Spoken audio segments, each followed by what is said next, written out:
was a torrent of darkness upon the gusty trees. The moon was a ghostly galleon tossed upon cloudy seas. The road was a ribbon of moonlight looping the purple moor, and the highwayman came riding, riding, riding. The highwayman came riding up to the old inn door. He'd a French-cocked hat on his forehead and a bunch of lace at his chin. He'd a coat of the claret velvet and breeches of fine doe skin. They fitted with never a wrinkle. His boots reached up to his thigh, and he rode with a jewelled twinkle. His rapier hilt a twinkle, his pistol butts a twinkle. Under the jewelled sky, over the cobbles he clattered and clashed in the dark inn yard. He tapped with his whip on the shutters, but all was locked and barred. He whistled a tune to the window, and who should be waiting there but the landlord's black-eyed daughter, Bess, the landlord's daughter, plaiting a dark red love knot into her long black hair. Dark in the dark old inn yard, a stable wicket creaked, where Tim the ostler listened. His face was white and peaked, his eyes were hollows of madness, his hair like mouldy hay, but he loved the landlord's daughter, Bess, the landlord's daughter. Dumb as a dog he listened, and he heard the robber say, "One kiss, my bonny sweetheart, I'm after a prize tonight, but I shall be back with the yellow gold before the morning light. Yet if they press me sharply, or harry me through the day, then look for me by moonlight, watch for me by moonlight.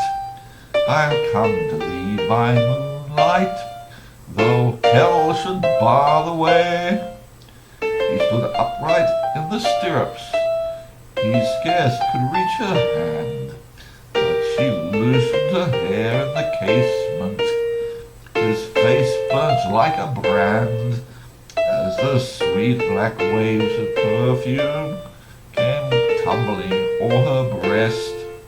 Then he kissed its waves in the moonlight, those sweet black waves in the moonlight, and he tugged at his reins in the moonlight and galloped away to the west. He did not come in the dawning, he did not come at noon, and out of the tawny sunset, before the rise of the moon, when the road was a gypsy ribbon over the purple moor, the red-coat troops came marching, marching, marching.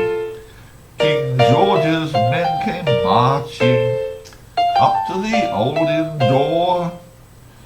They said no word to the landlord, they drank his ale instead, but they gagged his daughter and bound her to the foot of her narrow bed. Two of them knelt at her casement, with muskets by their side. There was death at every window, and hell at one dark window, for Bess could see through her casement the road that he would ride. They had tied her up at a 10-ton with many a sniggering jest. They had tied a rifle beside her with the barrel beneath her breast. Now Now keep good watch, and they kissed her. She heard the dead man say, look for me by moonlight, watch for me by moonlight, I'll come to thee by moonlight, though hell should bar the way. She twisted her hands behind her, till all the knots held good. She writhed her hands till her fingers were wet with sweat or blood. She stretched and strained in the darkness, and the hours crawled by like years, till on the stroke of midnight, cold on the stroke of midnight, the tip of one finger touched it. The trigger at least was hers. The tip of one finger touched it. She strove no more for the rest. Up she stood at attention, with the barrel beneath her breast. She would not risk their hearing, she would not strive again, for the road lay bare in the moonlight, blank and bare in the moonlight, and the blood in her veins in the moonlight throbbed to her love's refrain. Had they heard it? The horses' hooves ringing clear. In the distance, were they deaf that they did not hear? Down the ribbon of moonlight, over the brow of the hill, the highwayman came riding, riding, riding. The redcoats looked to their priming.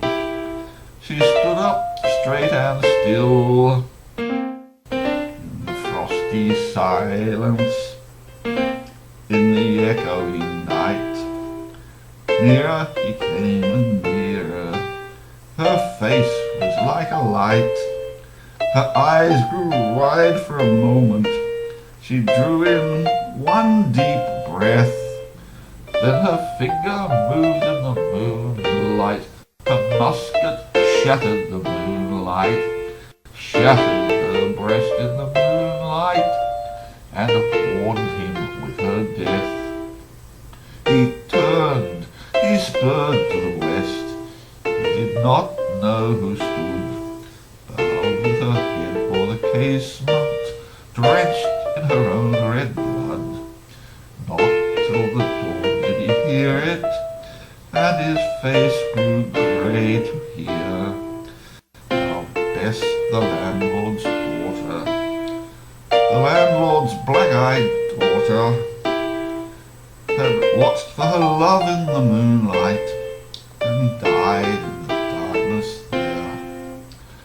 Back he spurred like a madman, shrieking a curse to the sky, with the white road smoking behind him, and his rapier brandished high. Blood red were his spurs in the golden moon, wine red was his velvet coat, when they shot him down in the highway, down like a dog in the highway, and he lay in his blood in the highway, with a bunch of lace at his throat.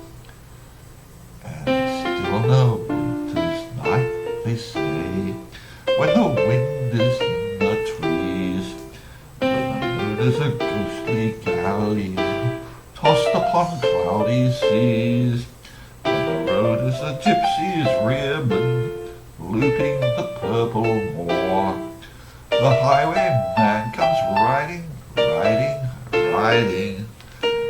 Highwayman comes riding up to the old inn door. Over the cobbles he clatters and clangs in the dark inn yard. He taps with his whip on the shutters, but all is locked and barred. He whistles a tune to the window, and who should be waiting there but Bess, the landlord's daughter, dark red